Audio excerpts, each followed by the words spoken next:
कृषि कानूनों को लेकर किसानों और गृह मंत्री अमित शाह की बैठक बेनतीजा रही। मंगलवार देर रात चली इस बैठक में 13 किसान नेताओं ने शिरकत की। 2 घंटे चली इस बैठक में सरकार ने साफ किया कि कानून वापस नहीं होंगे। सरकार संशोधन का लिखित प्रस्ताव देगी। सरकार ये प्रस्ताव आज किसानों को देगी। किसान दिल्ली के सिंघू बॉर्डर पर सरकार के आने वाले संशोधन प्रस्तावों पर आज दोपहर 12 बजे बैठक करेगी। पहले से तय आज होने वाली बैठक अब कल होगी। अमित शाह ने बोला जो 4-5 विषय हम बोला, 4-5 विषय जो हम बोल रहे हैं उसमें हम लिखित आपको दे देंगे कल, और उसके बाद नया विषय पर चर्चा होगा। मगर हम बोला ये 5 दिन से वही एक ही बात चर्चा होगा, नया बात लिखिए क्या दो रहा है। तो इसलिए हमारा कोई भरोसा नहीं है ये इसमें, मगर लिख के देंगे मगर कल हम देख लेंगे क्या लिख के देंगे। मगर हमारा अगले मीटिंग में जाएंगे क्या नहीं जाएंगे कल तय कर लेंगे।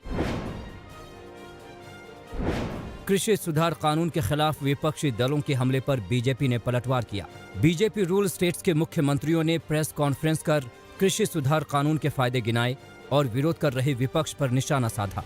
मुख्यमंत्रियों के साथ केंद्रीय मंत्रियों ने भी मोर्चा संभाला।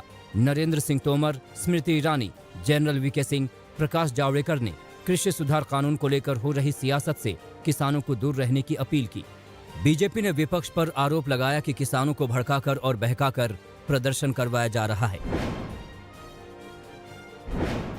कृषि सुधार कानून के खिलाफ आज शाम 5 बजे विपक्षी दलों का डेलीगेशन राष्ट्रपति से मुलाकात करेगा। डेलीगेशन में Rahul Gandhi, NCP chief Sharad Pawar, CPIM नेता सीताराम येचुरी, सीपीआई के लीडर डी राजा और डीएमके नेता टीकेएस एलन गोवन है।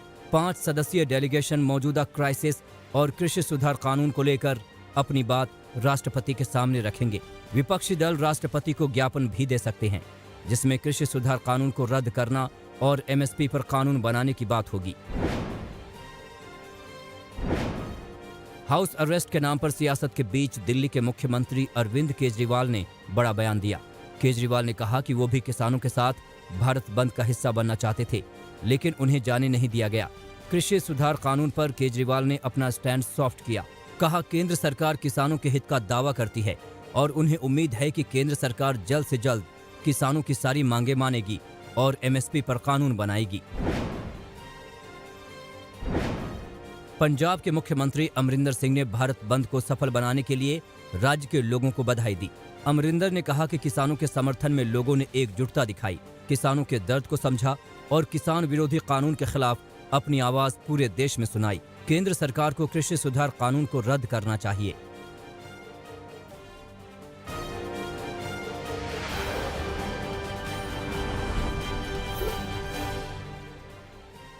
मंगलवार को उत्तर बंगाल में बीजेपी के बंद के दौरान कई जगहों पर हंगामा हुआ। उत्तर 24 परगना में जुलूस के दौरान बीजेपी की महिला कार्यकर्ताओं की पुलिस से भिड़ंत हो गई। इसके बाद पुलिस ने कई कार्यकर्ताओं को हिरासत में ले लिया। वहीं सिलीगुड़ी में बंद के दौरान भड़के बीजेपी कार्यकर्ताओं ने सड़क किनारे लगे ममता बनर्जी के पोस्टर फाड़ दिए। दरअसल सिलीगुड़ी में एक प्रदर्शन के दौरान पुलिस के लाठीचार्ज में एक बीजेपी कार्यकर्ता की मौत हो गई थी, जिसके विरोध में मंगलवार को 12 घंटे का बंद बुलाया गया था। राजस्थान में पंचायत चुनाव में बीजेपी को शानदार जीत मिली है। 4300 से ज्यादा पंचायत सीटों पर हुए चुनाव में बीजेपी को 1812 सीटों पर जीत मिली, जबकि सत्ताधारी कांग्रेस पार्टी 1695 सीटें ही जीत पाई। नतीजों से गदगद प्रदेश बीजेपी अध्यक्ष सतीश पूनिया ने आरोप लगाया है कि कांग्रेस ने सरकारी मशीनरी के दुरुपयोग से पंचायती राज पर एकतरफा काबिज होने की साजिश की, लेकिन उसके बावजूद उसे मुंह की खानी पड़ी। देश में कोरोना वैक्सीन के स्टोरेज और टीकाकरण की प्रक्रिया की तैयारी जोर शोर से शुरू कर दी गई है। स्वास्थ्य मंत्रालय के मुताबिक टीकाकरण के लिए करीब 1.5 लाख एएनएम कार्यकर्ताओं की जरूरत होगी। इसके लिए राज्य सरकारों को निर्देश दिए गए हैं। यूपी में भी वैक्सीनेशन को लेकर मुख्य सचिव की बैठक हुई, जिसमें मुख्य सचिव ने सभी जिलों में सुरक्षित तरीके से वैक्सीन के स्टोरेज और टीकाकरण का प्लान 2 दिनों में देने को कहा है।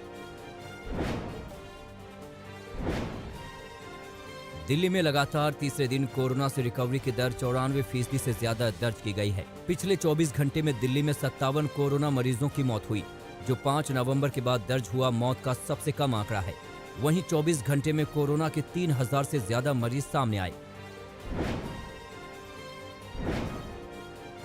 भारत की स्वदेशी कोरोना वैक्सीन तैयार कर रही भारत बायोटेक के टीकाकरण में कम से कम 4 हफ्ते लग सकते हैं। कोवैक्सीन के तीसरे चरण के ट्रायल से जुड़े एम्स के डॉक्टर के मुताबिक ट्रायल के नतीजे आने में भी 2 महीने लग सकते हैं। भारत बायोटेक ने वैक्सीन के इमरजेंसी इस्तेमाल की मंजूरी के लिए आवेदन कर दिया है।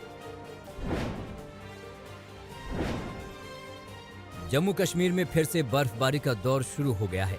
श्रीनगर समेत शोपियां और द्रास के कई इलाकों में लगातार बर्फ गिरने से सफेद चादर बिछ गई है। तापमान भी शून्य के आसपास पहुंचने से कड़ाके की सर्दी का दौर शुरू हो गया है। रास्तों में बर्फ बिछने से मुगल रोड और लेह हाईवे बंद कर दिए गए हैं।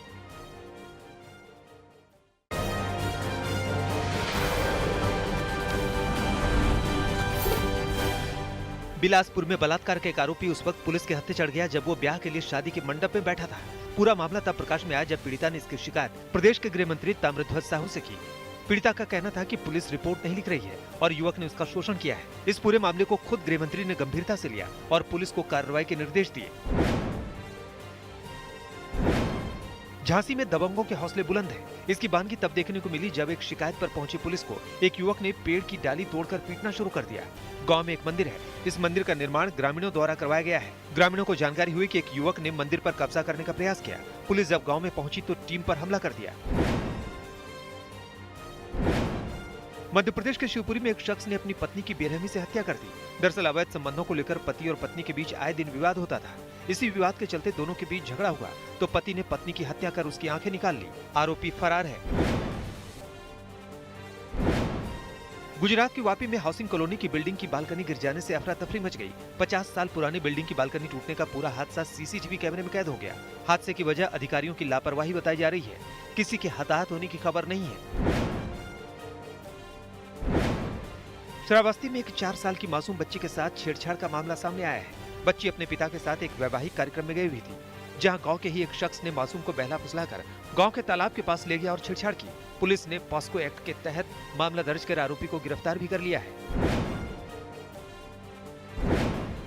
गाजियाबाद के साहिबाबाद में लुटेरों का आतंक है। एक युवक से मोबाइल फोन लूटकर बाइक सवार 2 बदमाश फरार हो गए। घटना सीसीटीवी में कैद हो गई है। पिछले कुछ महीनों से स्नैचिंग की घटनाओं से लोगों में आतंक है। छत्तीसगढ़ की राजधानी रायपुर के रहने वाले एक चोर की दुर्ग भिलाई से गिरफ्तार हुई। आरोपी अभिषेक अपनी जरूरतों को पूरा करने के लिए मोबाइल और सोने की चैन लूटता था। आरोपी के पास से 3 स्कूटी भी बरामद की गई है। आरोपी महिलाओं और लड़कियों को अपना शिकार बनाता था।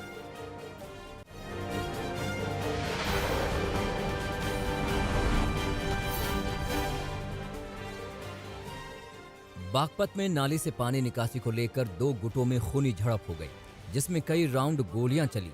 घटना में 2 सगे भाई गोली लगने से घायल हो गए, जिनको इलाज के लिए सरकारी अस्पताल में भर्ती कराया गया। फिलहाल एक की हालत गंभीर बनी हुई है।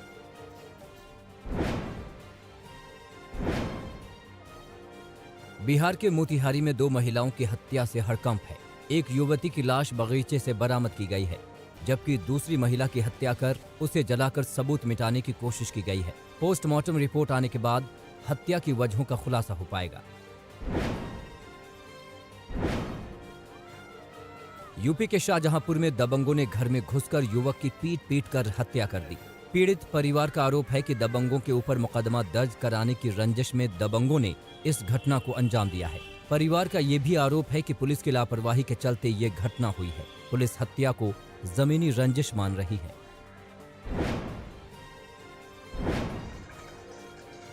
छत्तीसगढ़ के सरगुजा में दिल दहलाने वाला सड़क हादसा हुआ।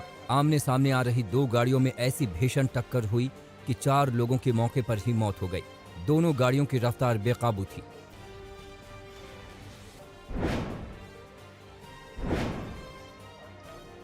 मध्य प्रदेश के बैतूल में सालों से चल रहे बड़े जुआ घर पर पुलिस ने बड़ी कार्यवाही की। छापेमारी के दौरान 3,41,000 नकद, 17 पिस्टल, 8 किलो गांजा, 18 बाइक, 3 कार जब्त की गई, जिनमें 2 लग्जरी कार शामिल हैं। साथ ही 100 लीटर कच्ची शराब भी जब्त की गई है। पुलिस की छापेमारी में 27 आरोपियों की गिरफ्तारी भी की गई।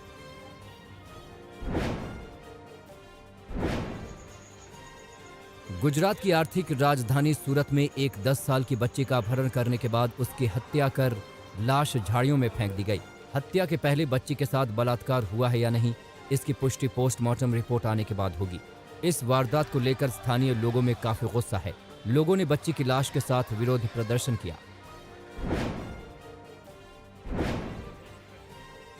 रायबरेली में अपनी सुरक्षा के लिए एक शख्स ने सरकार से एक राइफल ली थी, लेकिन उसे क्या पता था कि उसकी ही राइफल उसके बुढ़ापे का सहारा छीन लेगी और उसकी ही राइफल से उसी का बेटा आत्महत्या कर लेगा। मामला ऊंचाहार क्षेत्र का है, जहां संदिग्ध परिस्थितियों में युवक ने खुद को लाइसेंसी राइफल से गोली मार ली। सूत्रों की माने तो लड़के का गांव की ही एक लड़की से प्रेम प्रसंग चल रहा था, जिसको लेकर दोनों परिवारों के बीच तनातनी भी चल रही थी।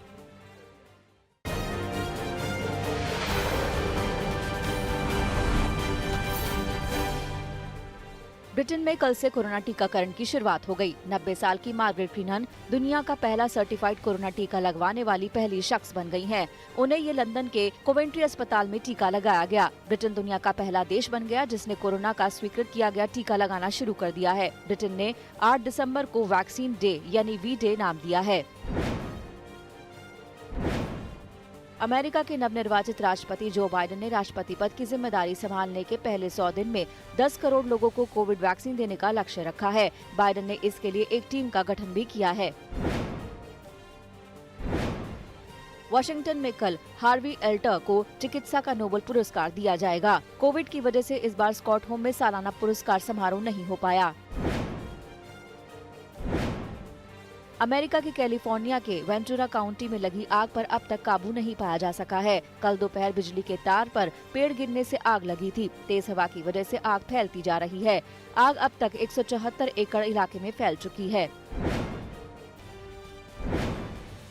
ग्वाटेमाला में परंपरागत तरीके से क्रिसमस उत्सव की शुरुआत हो गई है। ग्वाटेमाला में दानव के पुतले को जलाकर क्रिसमस सीजन का आगाज किया गया। दानव को जलाने की परंपरा ग्वाटेमाला में 1 सदी से भी ज्यादा समय से चली आ रही है।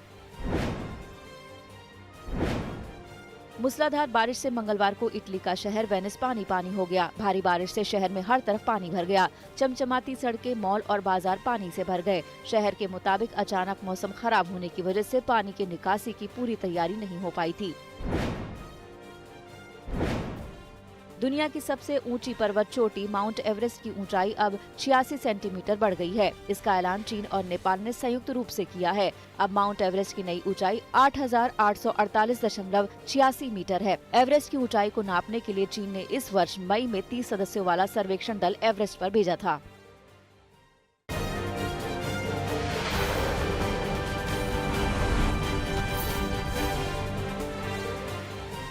T20 सीरीज में क्लीन स्वीप करने से चूक गई टीम इंडिया। आखिरी मैच में ऑस्ट्रेलिया ने भारत को 12 रन से हरा दिया। हालांकि भारत ने 3 मैचों की T20 सीरीज 2-1 से अपने नाम कर ली। टॉस हारकर पहले बल्लेबाजी करने उतरी ऑस्ट्रेलियाई टीम ने 20 ओवर में 5 विकेट गंवाकर 186 रन बनाए थे। जवाब में टीम इंडिया ने 7 विकेट गंवाकर 174 रन ही बनाए।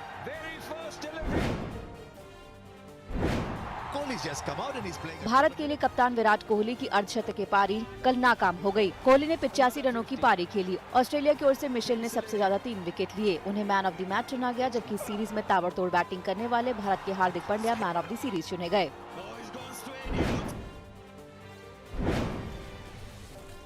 अमेरिका की सोफिया केनिन को WTA player of the year चुना गया है। केनिन ने ऑस्ट्रेलिया ओपन में अपने करियर का पहला ग्रैंड स्लैम सिंगल खिताब जीता था। केनिन ने वर्ल्ड नंबर 1 एशली बर्टली और फाइनल में गार्विन मुगुरुजा को हराकर ही खिताब जीता था। नमस्कार, मैं हूं अंजना ओम कश्यप। हमें उम्मीद है ये वीडियो आपको पसंद आया होगा। लेटेस्ट खबरों के लिए यूं ही देखते रहिए आज तक, और इस वीडियो के पसंद आने पर लाइक, शेयर एंड सब्सक्राइब करना ना भूलें।